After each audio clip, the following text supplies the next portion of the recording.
Welcome to Chatting GPT, the podcast where I get to speak to interesting humans who are implementing AI. I'm your host, Mary Rose Lyons of the AI Institute, and today I've got the great pleasure of welcoming Lee Bristow to the show. He's originally from Cape Town, but now based in Ireland. Lee, you're so welcome to the show. Mary Rose, thank you very much for having me. I don't think there is necessarily an option to even kind of sit this one out. You're going to have the ones that will kind of dally around in the shallow end for a very long time. There will be the ones that take strategic initiatives, and then you'll get the latter ones, which will be we are going to become AI first businesses, and those will, in my mind, be the kind of the different options that are going to be kind of put forward, or at least industry will adopt on average, right? So the ones that dally around in the shallow end, those are going to be the ones that use the word kind of lift and shift, or we might implement Gen AI in certain parts of the business because of risk and stand behind things like the EU AI Act is killing innovation and those kinds of narratives that you typically hear. The ones that take a kind of a strategic lens, which is they'll identify specific parts of their business based on their strategy and basically pick the big winners, right? So they might not have as big a budget, and so they want to be able to be strategic about where they're going to be spending that money. But when they do spend it, they want to be able to go deep into how they're going to reprocess their business and retool their business in order to be able to actually meet those objectives leveraging AI. And then the guys that go all in, right, that would be typically there's an organization called Box out of the US, which is basically a file storage system, and they're now calling themselves an AI first business, right? And that means that they're literally retooling everything from the ground up and rethinking everything from the ground up. So the answer to your question, which is anyone that is in the first category, I think they're going to go the route of BlackBerry or Extravision. Yeah, there we go. Pretty much kind of get left behind. I think that is kind of the reality of any technology revolution or evolution, depending on which camp you're in. But once that technology hits the top end of the bell curve, and you don't have a method to operate in that new paradigm, you're not going to have a business. I think that's right. The thing that's going to push or that's going to determine which category a company is in, I think, is leadership and culture. Yeah, very much so. Very much so. The interesting thing is when you talk about leadership and culture, so there's not necessarily a distinction between leadership and culture. The leadership becomes the culture of the organization typically, right? And that is kind of what gets rolled down. And I think there may be kind of a bit of a distinction here that I want to kind of highlight, which is you might have people in your organization that are actively using AI, and leadership is kind of putting their head in the sand. They might put out a policy, but the reality is that policy is not being followed because leadership is not providing the tool sets that employees need in order to be able to typically do the jobs. Now, it's not like they need it in order to do their jobs, but they need it in order to do their jobs perhaps better, go a little bit deeper, go that extra mile, identify those additional leads. And so what ends up happening is you end up creating a risk in your business called shadow AI. Now, I've seen reports where up to 78% of employees are using AI, whether that is allowed or not allowed, right? And you can imagine from a data exfiltration perspective, so GDPR would be kicking in if you start uploading your CRM database and starting to ask ChatGPT, especially the free versions, to start doing analysis on that. You can very quickly see how that would create an issue, right? And yeah, there are enough horror stories out there. I heard one that I thought was really funny, which was somebody in VW was asking about drivetrains, new designs for drivetrains, and it was quite interesting that an architect or an engineer was actually asking that.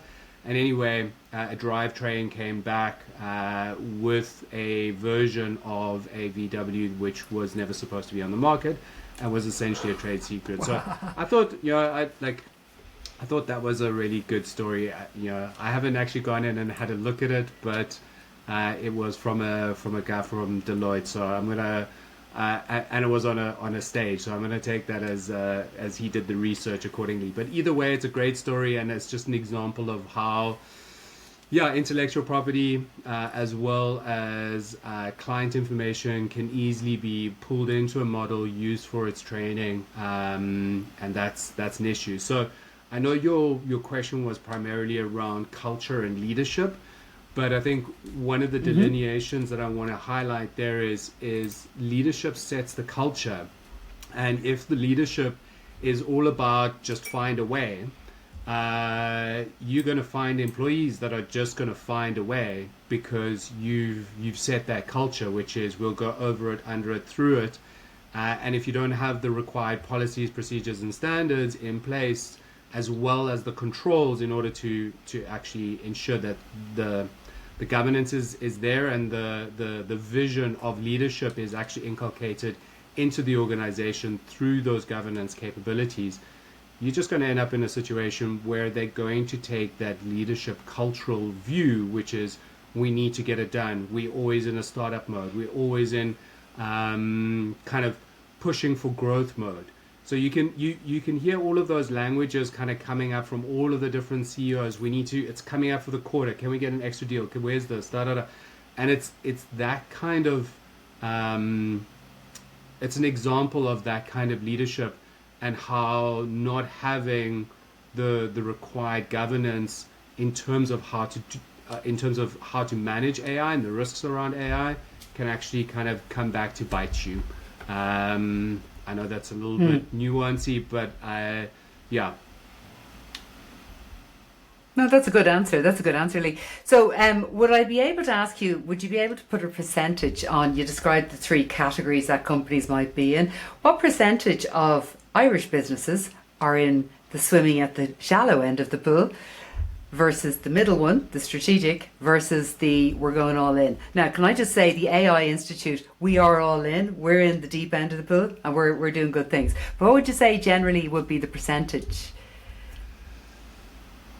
I would hazard a guess. Everyone's kind of swimming around in the shallow end. The conversations that I've Everyone? had... Wow. Everyone is maybe a little bit extreme, but I think there's a stat that I saw the other day, which was only 1% of organizations feel their AI has hit maturity. Okay, so it's an inverse of the question that you've just asked, and you've kind of grounded it in Ireland. But if globally 1% is happy, I'm going to go on a limb and probably say all are still playing at a point where they know they can still do better. There is still room for improvement in terms of what they're currently doing and what they're implementing. Now that is outside of the larger tech companies that have based themselves here from an IP and management perspective. Well, obviously, yeah, you'd have the larger tech companies, global tech companies, you'd expect them to be in a more evolved state. But then you might imagine that some of the SMEs would be more agile. However, one thing that occurred to me during the week was I had reason to be talking to my local enterprise office, and all of the local enterprise offices in Ireland are actually banned and barred from using any AI in their business. Even though the government is all in on AI, allegedly, and even though I think it was Pascal Dunn who came out in like January 2024 saying that he supports AI being used across the public sector. So here we are dealing with like entrepreneurial, like the part of government that engages with entrepreneurial minds and beings. What hope do we have for things like education and healthcare. If that's the mentality. So it's like we talk it up, but we don't actually follow it up. What are your thoughts? Yeah. So that was my example of those that kind of dilly-dally in the shallow end, because the reality is, whether they say it at a policy level, we don't allow our employees to use AI. So no one in the organization is going to put their hands up and say, yeah, I use it, it's fantastic, and it helped me do X, Y, and Z, because they are going to get a hiding if they do that, right? But we've also got a stat that says 78% of employees globally are using it. So maybe within Enterprise Ireland, it might not be 78%, because again, there's a little bit of oversight. But let's say half, just being on the conservative side. So half are actually using it, let's say illegally, within the organization. And because the right tools are not being provided, that means that half potentially are then exfiltrating data directly into private large language models. So there is no governance, no security wrapped around it.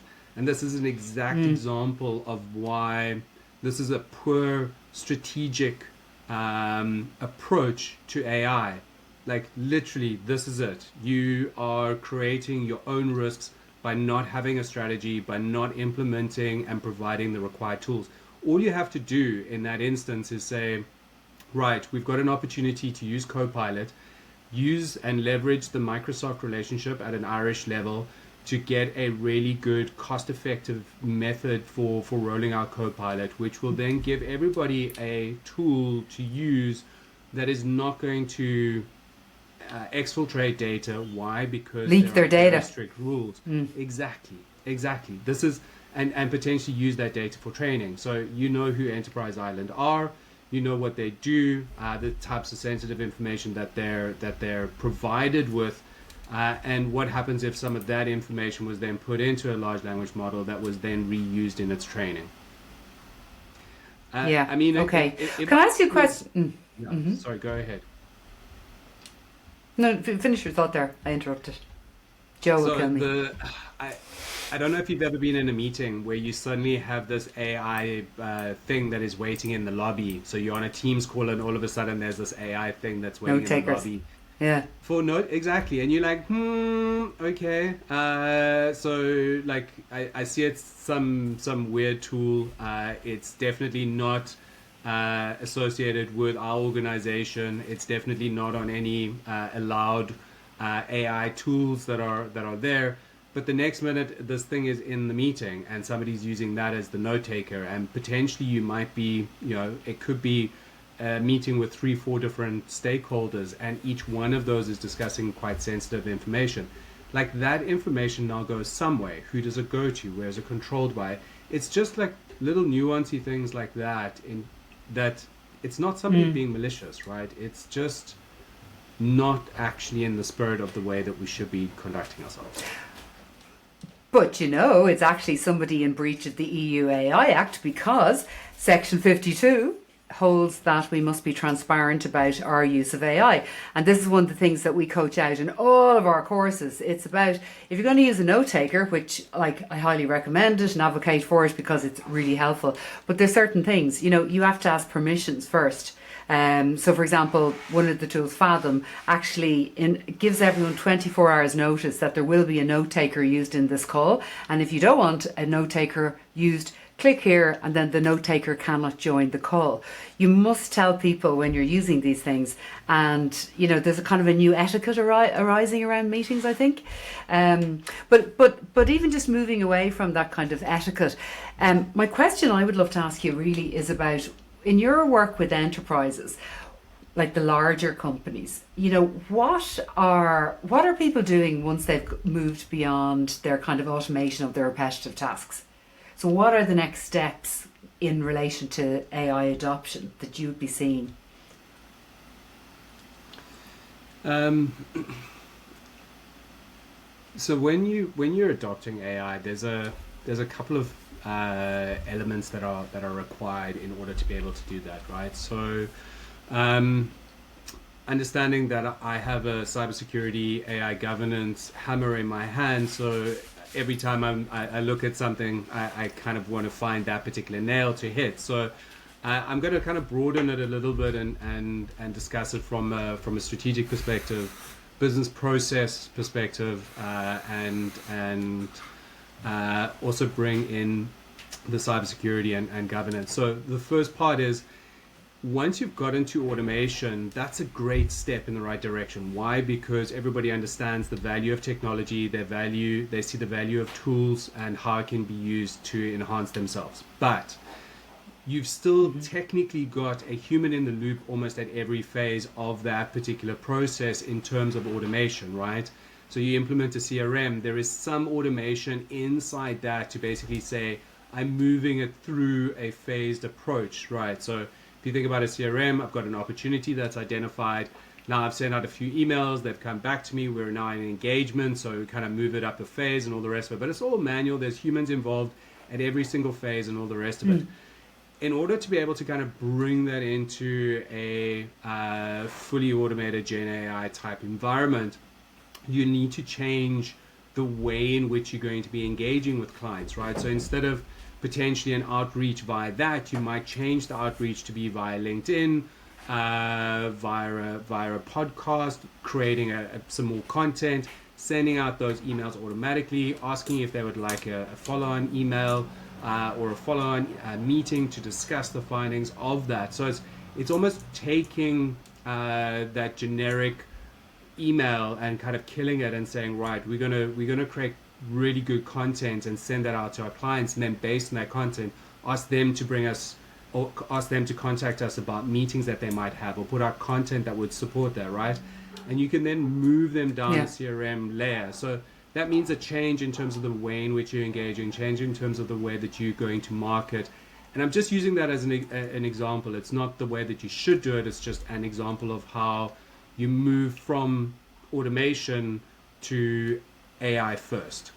So it requires a change in the way that you're doing business. It requires a change in the way that you're thinking about your business, because then you can use Gen AI in terms of some of the content design, in terms of automating the email, in terms of updating the CRM system, in terms of being able to automatically schedule the meetings based on the responses that have come back, because it can contextualize it and ground it based on the information that is used. Now, if you reverse engineer that for a contact center, it's almost the exact same kind of thing. So you would have had calls processes. So kind of if you take one, you go down this route or that route or whatever the case may be.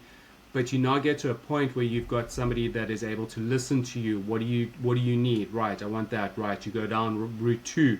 I've got this, and this problem. Okay, right, I see it's an issue related to something I've got inside a notification, maybe an event occurred, and so we need to escalate that particular individual up the ranking in terms of calls. So it's literally about rethinking about your business process. So in order to be able to rethink how you're going to do your business process, you need strategy around where that needs to be changing, and that needs to come from leadership. So what are the top 10 strategic objectives for the business for the next 10 years, for the next 5 years, for the next year? And based on that, you would then push in the technology changes and resources in order to be able to start that re-engineering of the various processes. So it could be a sales focus, it could be a contact center focus, it could be a marketing focus, it could be an internal tender team, so standing up a tender team that uses Gen AI and how they're going to do it and what they're going to be doing around that, and the methods of selection, the methods of writing the tenders, the methods of QA, who's going to be involved, the subject matter experts, when are they needed, how they needed, what is the knowledge base with which we're using in order to be able to ground our tender team LLM in. Do you know what? That's such a great and accurate description. That makes a lot of sense. I'm actually nodding my head going, absolutely, this is brilliant. I'm actually computing very quickly in my head, and I'm thinking I can really see why, it's been said a lot that SMEs can really move much more agile and more nimbly than large scale enterprise with this whole rollout of AI. Because as you're describing all the different roles and the functions and how we move from just, automation of admin tasks through to automation, through to AI first, obviously if it's a smaller organisation, it's a lot quicker to move through the stages. So SMEs, anyone listening, your time is now. This is an opportunity. Do not stay swimming around the shallow end. Am I right, Lee? Short answer is yes. The longer answer is cost is a barrier, right? Yes. So just to contextualize from a cost perspective, you as an SME, you're typically kind of very focused on how am I going to put food on the table and make sure that my team can put food on their table, which means that I'm focusing on on not the business. I'm focusing on trying to close the next deal or close the next quarter out, or whatever the case may be. And that's very much in the SME space. So if there is any war chest available, then that is definitely a place where you can stand up a team that can look internally, where you take your COO and you say, right, COO, we can't afford to be an AI first business, but we want to be strategic in terms of how we adopt AI. And that COO then needs to get given a mandate that says, right, I need to bring in a set number of experts. And the experts that we would want is, you're going to need some level of cybersecurity because you're going to have to re-engineer that. You're going to need to have your policies and governance because you're going to need to structure your governance in order to be able to meet certain requirements around NIS2, EU AI Act, if there is any kind of devices involved, your CRA and things like that. So those are kind of your compliance pieces. That needs to marry in with the strategic. So now the COO has got direct line of sight of what those strategic objectives are because he's in the board meetings, he's in the steering committees, and he is now the face of essentially the AI committee. So he sets that up, and so I've given the first two roles, which is cyber and governance. You can bring in data in terms of what you need within your business. And then you need the area. So if you're taking a strategic approach and you're saying, I'm taking on marketing, or I'm taking on manufacturing, or I'm taking on the sales function, whatever it is, right? You then bring in those heads, those champions, to then say, right, we're going to be doing internal work. So we might have a bit of a lag in terms of a quarter if it's on the sales side. It might be a lag in terms of new product development if it's in manufacturing.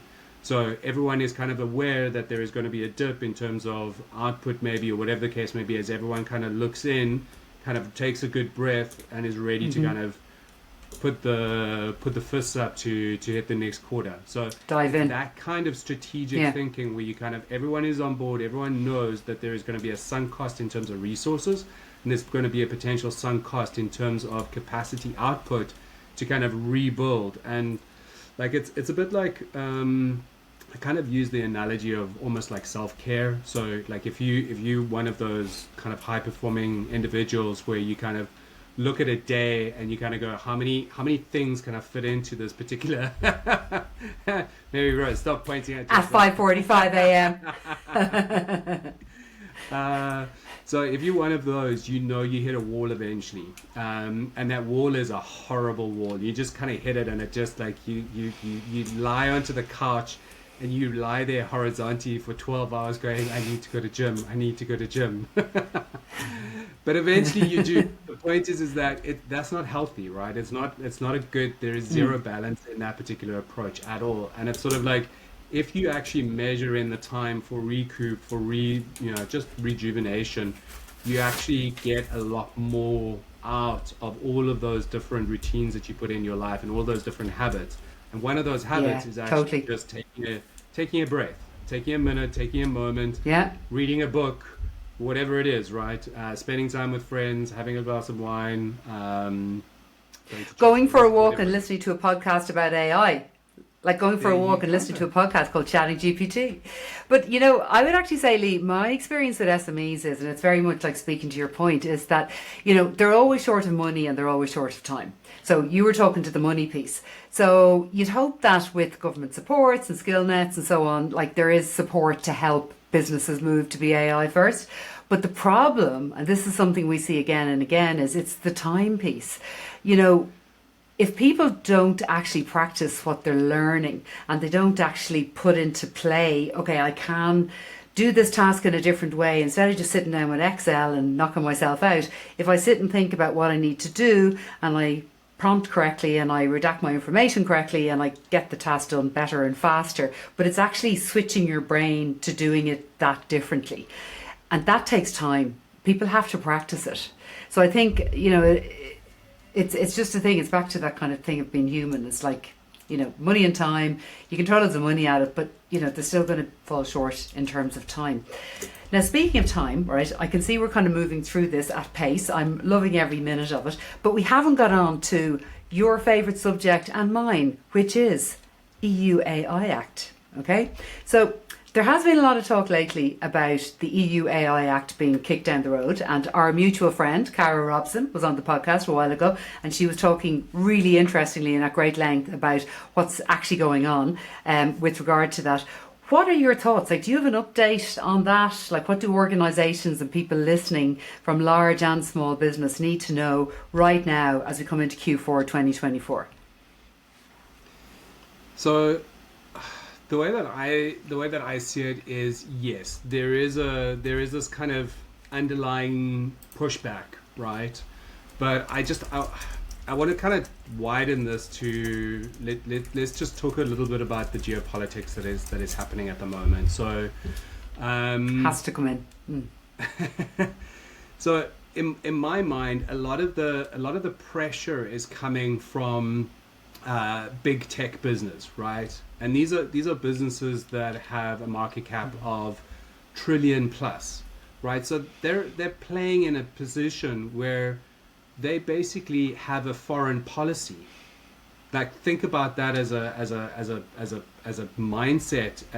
An organization, a company, a commercial company has a foreign policy, and yeah, it's I think probably the last time this kind of power was wielded was kind of Dutch East India Company stuff. Where they had private armies. In fact, they had the largest army kind of running around the world doing the bidding for their government and the British.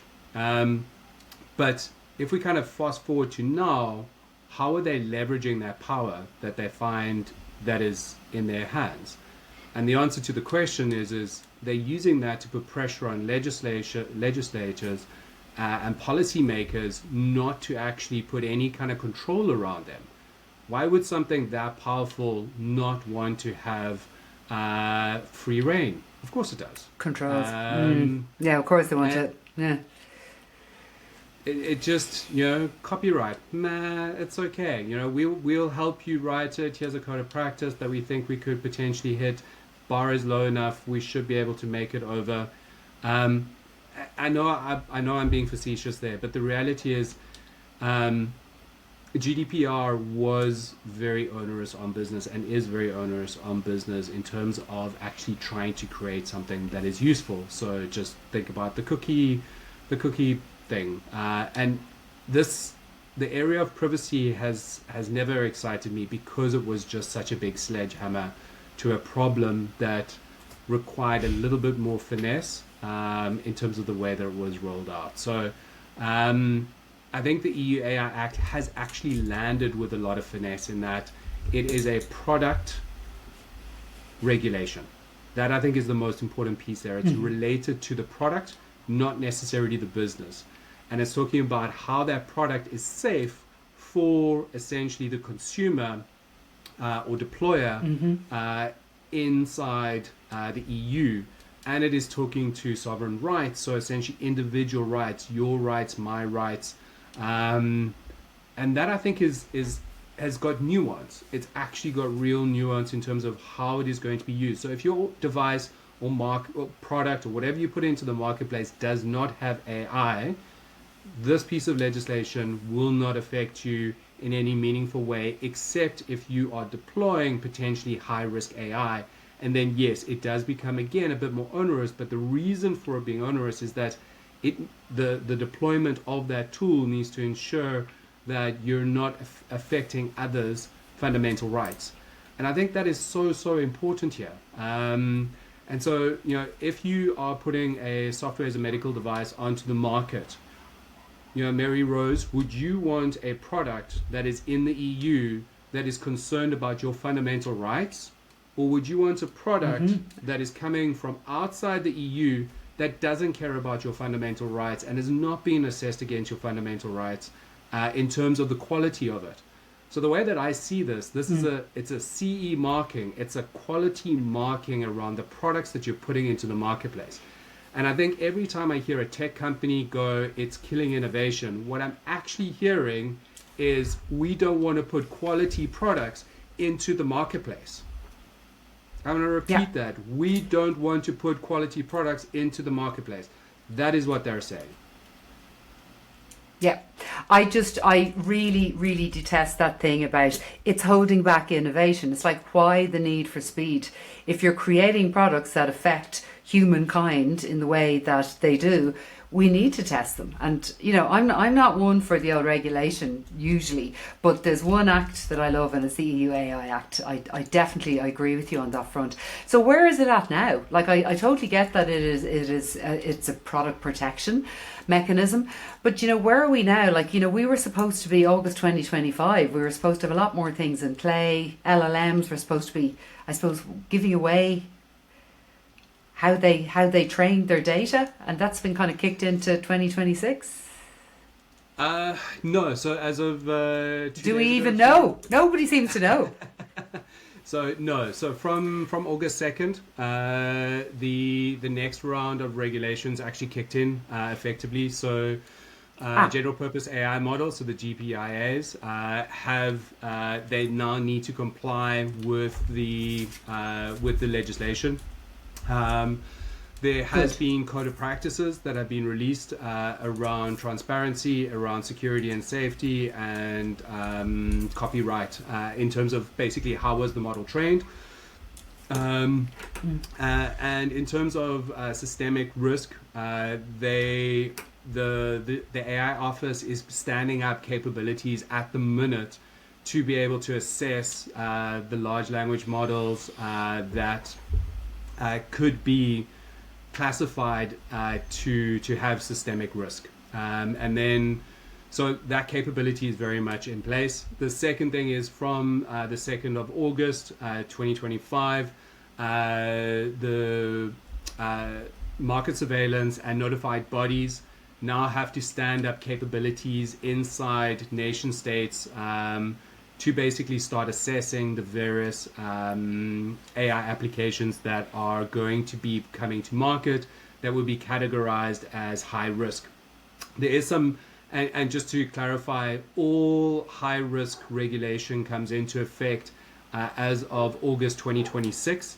Now, there is some clarity that is going to need to be confirmed over the next sort of 3-4 months in terms of how they're going to be assessed, because there is a potential that it's going to be a self-assessment, which again is fine. So like in the medical world, for class 1 software as a medical device or medical devices, you can go through a self-assessment capability. It means that you still have to have all the capability, the functionality in terms of your quality management system in place, in terms of how you designed it, your safety equipment, your aftermarket monitoring, all of that kind of stuff has to be there. There's a slight nuance. So in terms of clause 6.1, that will talk to the harmonizing standards. So if there is a high risk solution that is legislated under other legislations, you have up until 2027 for software as a medical device specifically. And I think that also applies to others within the harmonized standards. So again, it just depends on the slight nuance. So it will either be 2026, that high risk, at the very latest 2027. So the answer to your question is yes, there seems to be a bit of pushback, and very often when you hear this kind of pushback, I kind of get the sense that it's because there is a lot of tech people that are pushing in the background, and it's just not. Yeah, it's it's diplomacy, but yeah, it's not good. Now, did everyone listen to the excitement in Lee's voice as he started speaking about his favourite subject, which is the EU AI Act. I think that's a really good place to wrap up. And I think if anyone would like to have a further conversation with Lee about all great things EU AI Act, they can find him on LinkedIn, and he's also available through Saros Consulting. That's SAROS Consulting. Before we go, if anything in this conversation with Lee Bristow has shifted how you're thinking about AI in your own work, and you're deciding you don't want to be swimming around the shallow end of the pool, maybe you could hit the subscribe button and continue learning with us, because our goal with this podcast of Chatting GPT is to bring you face to face with leaders like Lee who are already navigating the messy reality of AI implementation. So there's a lot of people talking about AI's potential. We're focused on what's actually working, and we bring people like Lee Bristow into your podcast wherever you listen to it. So hit your subscribe button now. Lee Bristow, thank you so much for being a guest. I've really enjoyed this conversation, and we'll have to have you back sometime soon. Mary Rose, thank you very much. I really appreciate the time and the good questions. And yeah, really appreciate it. And as Mary Rose said, please link up with me on LinkedIn. Great. Thank you.